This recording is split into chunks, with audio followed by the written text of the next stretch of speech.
আসসালামু আলাইকুম এভরিওয়ান, আশা করি ভালো আছেন। এটা আমাদের ভুট্টার ক্ষেত দেখতে পাচ্ছেন। খুব সুন্দর মোচাগুলো হয়েছে, সাইজও খুব ভালো হয়েছে।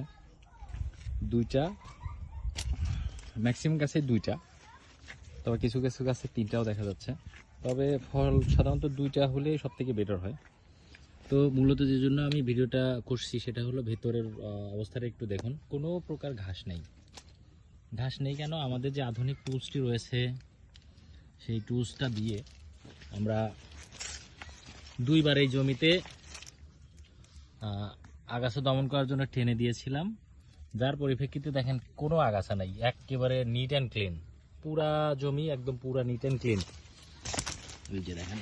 তো অনেকেই বলেন যে আসলে ওইভাবে কাজ হয় না বা ঘাস মরে না।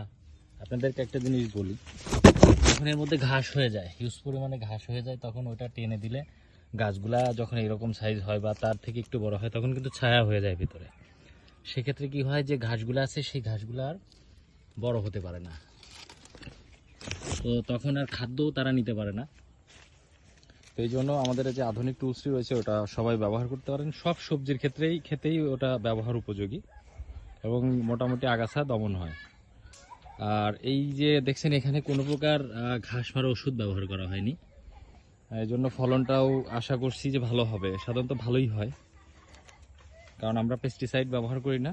আধুনিক যে টুলসটি আমরা তৈরি করেছি ওটি ব্যবহার করি, ওটি দিয়ে আগাছা দমন করি, যার কারণে ফলনটা তুলনামূলক অন্য সব চাষিদের থেকে ভালো হয় এবং কীটনাশক বা সারের যে খরচটা আছে সেটার পরিমাণটা অনেকটাই কমে যায়। তো ভুট্টা বর্তমান বাংলাদেশের অত্যন্ত লাভজনক, মোটামুটি লাভজনক একটা ফসল, কারণ পেঁয়াজের দাম তো বুঝতেই পারছেন কতটা কম। প্রত্যেক বছর একই রকম থাকে না, কিন্তু ভুট্টার দাম কিন্তু মোটামুটি একই রকম বা একই পর্যায়ে থাকে। তো আজকে পর্যন্তই, ভালো থাকবেন সবাই। আসসালামু আলাইকুম।